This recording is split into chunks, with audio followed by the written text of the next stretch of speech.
જય ઝોપડીમાં જય મેરડીમાં બધા મારા વાલા ચાહકોને મિત્રો, હું છું તમારો પ્રિય મિત્ર જગ્ગી ભુવાજી. આજે જવાનું છે આપણે પાવાગઢ મહાકાળીના દર્શન કરવા જવાનું છે. અને બધા તમે મહાકાળીના ભક્તો હો તો પ્લીઝ આ વિડીયો પૂરો તમે જોજો અને તમારા મિત્રો સાથે જરૂરથી શેર કરજો અને દિલથી લાઈક કરી દેજો. અને તમારા મનમાં મહાકાળીના માટે થોડો પ્રેમ હોય તો જરૂરથી સરસ મજાની જય મહાકાળીમાં કોમેન્ટ કરી દેજો. આજે હું તમને ઘરે બેઠા મહાકાળીના દર્શન કરાવીશ.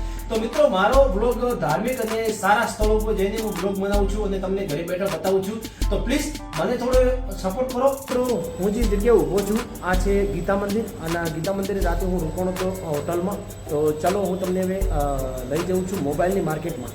જય માતાજી મિત્રો, જે કોઈ ભાઈને કોઈ મોબાઈલનો ધંધો ચાલુ કરવો હોય યા મોબાઈલ માટે કોઈ જાણકારી જોઈતી હોય તો હું આજે પહોંચ્યો છું ગીતા મંદિર આવેલું છે. અહીંયા બહુ મોટું હોલસેલનું માર્કેટ. હોલસેલના માર્કેટમાં હું તમને આજે હોલસેલની માર્કેટ બતાવવાનો છું. તો અહીંયાની માર્કેટ એટલી મોટી છે કે વાતે છોડો. ગીતા મંદિરની એક્ઝેક્ટ ઉપર ચોથા માળે આવેલી છે. તો ચાલો હવે હું તમને બતાવીશ. કોઈ પણ ભાઈને નવો ધંધો ચાલુ કરવો હોય તો એના માટે બેસ્ટમાં બેસ્ટ જગ્યા આજે હું તમને મોબાઈલ એસેસરીને બતાવવા જઈ રહ્યો છું.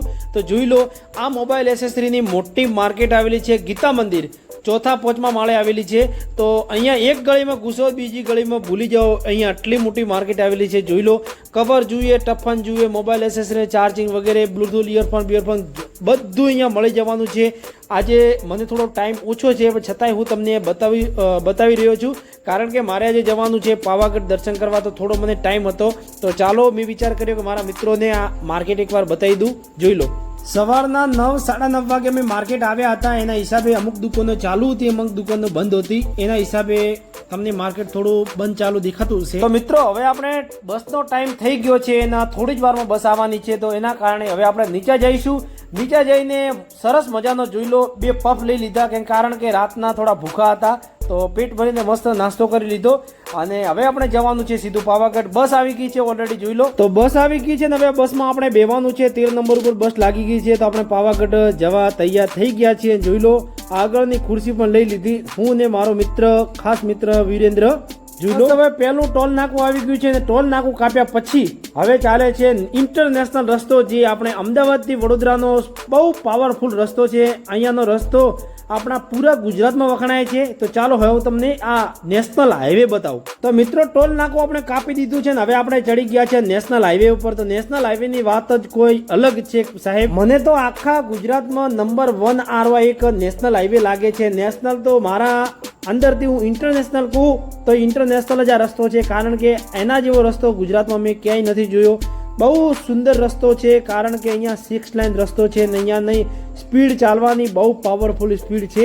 તો જોઈ લો, સરસ મજાનો અહીંયા રસ્તો છે. રસ્તો સારો છે. અને મારા મિત્રનો નિખિલ ડામોરનો કોલ આવી ગયો કે ભુવાજી, આપણે પાવાગઢનું હાલનું મંદિર બંધ છે, 10 તારીખે મંદિર ખોલવાનું છે. તો આ વાત સાંભળીને હું પણ થોડો મને કંટાળો આવી ગયો.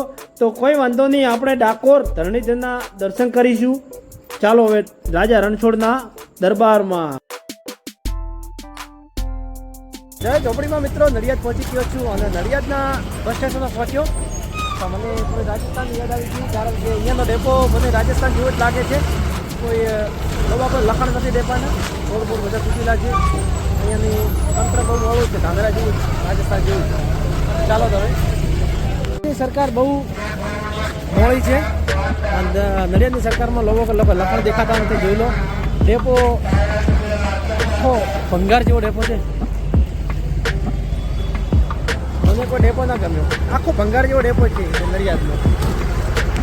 તો ભાઈબંધ, આપણે બસમાં બેસી ગયા છીએ આપણે નડિયાદથી, અને જોઈ લો કેવા આરામથી ઠરકાથી બેઠા છીએ.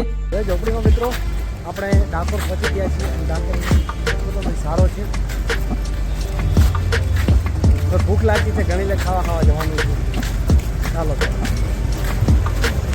જમવા માટે આવી ગયા છીએ. જોઈ લો, અને શ્રીરામ ભોજનાલય જમવાનું છે. ચાલો ભાઈબંધ, લાગી ગઈ હતી ભૂખ એટલે જોઈ લો પંજાબી થાળી મંગાવી દીધી અને પંજાબી થાળી આપણે પેટ ભરી અને મસ્ત જમી કરીને આપણે રાજા રણછોડના દર્શન કરવા જઈશું. તો ચાલો હવે.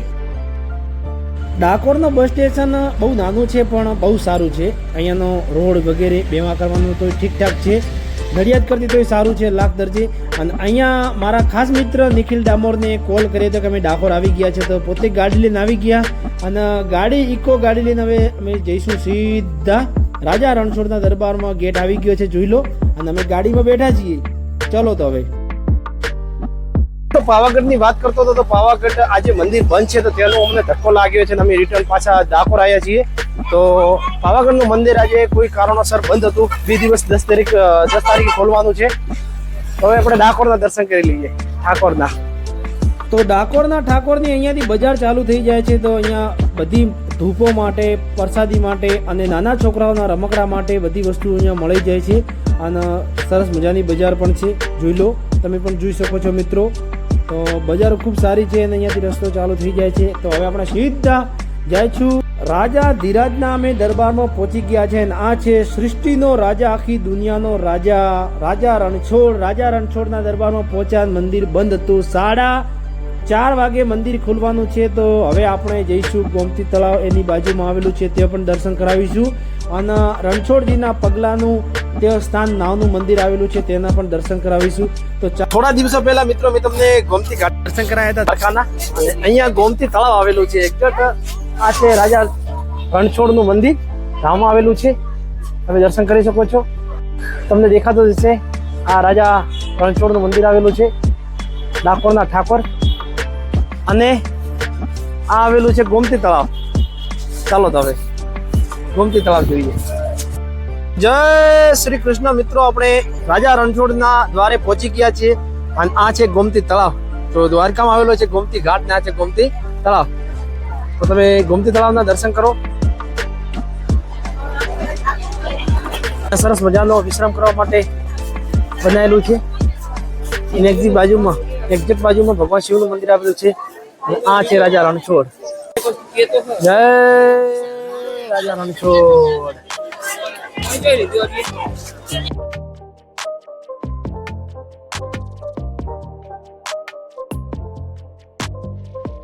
તો આ મિત્રો ગોમતી તળાવમાં રસ્તો જાય છે. તો જોઈ લો કેવો સુંદર રસ્તો બનાવેલો છે. અને બહુ પુરાણિક, પહેલાં તો જે કામકાજ કરતા હતા બહુ મજબૂત કામકાજ કરતા, અત્યારે બધે પોપર ગંડા ચાલુ થઈ ગયા છે. પણ આપણા રાજા રણછોડની નગરીમાં જોઈ લો ગોમતી તળાવમાં રસ્તો જાય છે. અને ત્યાં મંદિર પણ આવેલું છે, રાજા રણછોડના પગલા આવેલા. ગોમતી તળાવ આવેલું છે. ગોમતી તળાવની એક્ઝેક્ટ આજુબાજુ બાઉન્ડ્રીમાં બધું નકશીકામ કરેલું છે પથ્થરનું. તો જોઈ લો અહીંયા પાયા વગેરે બહુ સારા મારેલા છે. અને ગોમતી તળાવમાં એક અંદર રસ્તો આવેલો છે. અને અહીંયા રાજા રણછોડનું મંદિર આવેલું છે. અને એમને તમે ઓળખતા જશો. ડાકોરના ફેમસ ક્રિએટર શાસ્ત્રી સરકાર અહીંયાના રહેવાસી છે. તો શાસ્ત્રી સરકાર સાથે આપણે હવે મુલાકાત કરીશું. તો શાસ્ત્રી સરકારની જોડે મળવા જવું છે. ચલો શાસ્ત્રી સરકાર જોડે. તો શાસ્ત્રી સરકાર, આપણે અહીંયા રાજા રણછોડનો શું ઇતિહાસ છે?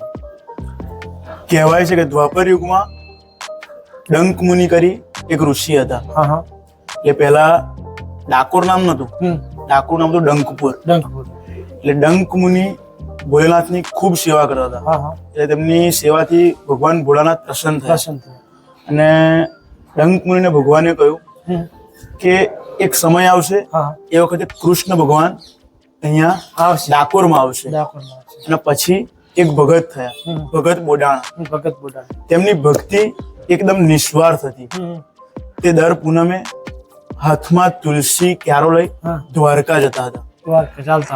ચાલતા રહેતા હતા. અત્યારે આપણે દ્વારકા જવું હોય તો આપણે એવું થાય કે ક્યારું દ્વારકા ક્યારે આવશે, ભગવાનના દર્શન ક્યારે થશે, આપણને એવું થાય. જ્યારે એ વખતે ભગત બોડાણા દ્વારકા જતા હતા તો ભગવાન એક વખત એમની ભક્તિથી પ્રસન્ન થઈ. ભગવાન ગાડામાં બેસી, ભગવાને જાતે ગાડું ચલાવ્યું અને ભગવાન ડાકોરમાં આવ્યા. ત્યાંથી ડાકોરના ઠાકોર કહેવાય. અને ભગવાનની ભક્તિ નિસ્વાર્થ ભાવે જે પણ કોઈ કરે તો રાજા રણછોડ એમને કામ કરે છે. દર પૂનમે લાખોની ભીડ હોય છે, લાખો દર્શનાર્થીઓ ડાકોરમાં આવે છે, ભગવાનના દર્શન કરી ધન્યતા અનુભવે છે. અને શુક્રવારે ભગવાનનો વરઘોડો નીકળે છે. ભગવાન રણછોડજી લક્ષ્મીજીએ મળવા જાય છે. એ વરઘોડામાં ઘણી બધી પબ્લિક આવે છે અને ઘણી બધી પબ્લિક શુક્રવારનો વરઘોડો ભરે તો ધાર્યા કામ થાય છે એવું કહેવાય છે. અને 11 પણ ભગવાનનો વરઘોડો નીકળે છે. અને દેવ દિવાળી કહેવાય. એ દિવસે ભગવાન દ્વારકાથી ડાકોર આવ્યા. કેવી હશે ભગત બોડાણાની ભક્તિ કે ભગવાને જાતે ગાડું ચલાવ્યું. તો મિત્રો આપણે નિયત સારી હોય છે ત્યારે ભગવાન આપણા જોડે આવે છે. તો એ ઋષિમુનિના ભક્તિનો કોઈ પાર જ નહીં હોય ત્યારે ભગવાન એમના ગાડું ચલાવ્યું છે, બાકી કોઈ ના ચલાવે. તો દ્વારકા વાળા નાથ બધાને ખુશ રાખે. અને મિત્રો આજે શાસ્ત્રી સરકાર જોડેથી આપણે ડાકોરનો ઇતિહાસ સાંભળ્યો છે. તો આ વિડીયો જો કોઈ ભાઈ જોતા હોય, મારી બેન જોતી હોય અથવા બેન માતા જોતી હોય, એના ઘરમાં માતા પિતા અને એના ઘરમાં ખૂબ દ્વારકા વાળો ઠાકોર ખુશ રાખે. તો મિત્રો આ છે ડાકોરના ઠાકોરનો મેન ઇતિહાસ. તો આ વિડીયો તમને ગમ્યો હોય તો તમારા મિત્રો સાથે શેર કરજો. અને હર કોઈ સનાતન ધર્મ પ્રેમી જનતાને મારે બે હાથ જોડીને જણાવવાનું કે આ વિડીયો બધાના ઘરે મોકલજો, એટલે ભગવાન કૃષ્ણનો ઇતિહાસની થોડા ઘણી ખબર પડે.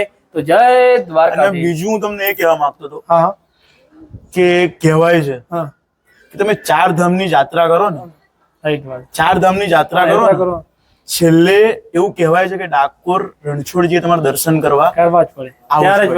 ત્યારે તમારા 4 ધામની યાત્રા થાય છે. અને કહેવાય છે કે તમારા રણછોડજીના દર્શન કરો અને ડંકેશ્વર મહાદેવ, ડંકનાથ મહાદેવના દર્શન ના કરો ને તો પણ તમારે ના ચાલે. એટલે તમારે ડંકનાથ મહાદેવના પણ દર્શન કરવા જોઈએ અને રણછોડજીના દર્શન કરવા જોઈએ. અને બીજું કે લક્ષ્મીજીએ પણ દર્શન કરવા જોઈએ. અને ત્યાં ભગત બોડાણા અને ગંગાબાઈજીનું મંદિર છે, ત્યાં પણ દર્શન કરવા જોઈએ. મારી વાત તો પહેલા એ છે કે પહેલામાં પહેલો આભાર, પહેલામાં પહેલા દર્શન આપણે ભગત બોડાણાના અને ગંગાબાઈના એમની ભક્તિથી પ્રસન્ન થઈ અને ભગવાન દ્વારકાથી ડાકોર આવ્યા. તો ખરેખર અમારો તો ભાગ છે કે અમે ડાકોરમાં રહીએ છીએ, એમના ચરણોમાં રહીએ છીએ. કે અમારા પૂન હશે ત્યારે અમને ડાકોરમાં રાજા રણછોડના ચરણોમાં રહેવા મળ્યું છે. જય રાજા રણછોડ. જય રણછોડ. મિત્રો આ છે ડાકોરના ઠાકોર રાય રણછોડનું ધામ. તો મારો નાથ અહીંયા બેઠો છે. બધાને ખુશ રાખે, સૌને ખુશ રાખે, નાનાથી લઈને મોટા સુધી બધાને ખુશ રાખે રાજા રણછોડ. અને રાજા રણછોડના અંદરથી વિડીયો ઉતારવાની કોઈ પરમિશન નથી આવતા, એટલે વિડીયો ઉતારી શક્યો નથી. પણ બહારથી તમે દર્શન કરી શકો છો. આ છે આપણો રણછોડ. જય રણછોડ. જય રણછોડ. મિત્રો આવ્યો છું આજે ડાકોર ધામે. તો અમારા ખાસ મિત્ર એવા ઇન્સ્ટાગ્રામમાં ઘણી મેં વાતો કરી, તો આજે રૂબરૂ મને મળી ગયા છે. ખૂબ મને ઘણો આનંદ થયો. અને આ છે ડાકોર રાય રણછોડનું ધામ. તો રાજા રણછોડ બધાને ખુશ રાખે અને હવના મા બાપ 100 વર્ષ ઉંમર કરે અને તમને નાના મોટા બધાને ખુશ રાખે. જય રણછોડ. જય. હું તમને મંદિરની પૂરી પરિક્રમા કરાવીશ, જોઈ લો. મંદિરને પૂરી વારે ફરવાનું છે. તો તમે મંદિરના આગળ પાછળથી બંને બાજુ દર્શન કરી શકો છો રાજા રણછોડના. આ છે રાજા રણછોડ, આપણો છે સૃષ્ટિનો કાર્યકર્તા, ભગવાન દ્વારકા વાળો રણછોડ. જય.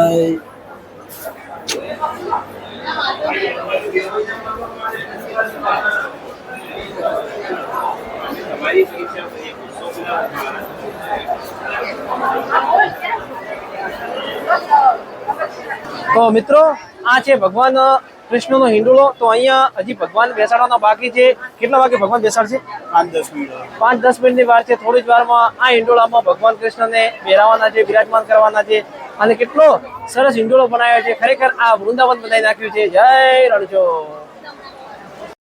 જય ડાકોરના ઠાકોર દ્વારકાધીશ. તો ભગવાન હવે થોડી જ વારમાં આવી રહ્યા છે. જય રણછોડ.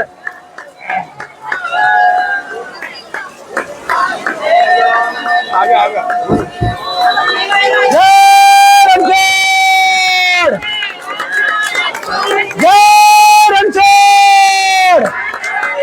જય રણછોડ. જય રણછોડ. જય રણછોડ. જય રણછોડ. જોઈ લો મિત્રો, તો રાજા રણછોડ હિંડોળામાં બેસી ગયા છે. આ છે સૃષ્ટિનો રાજા, રાજા ધીરાજ. જય રણછોડ. જય રણછોડ.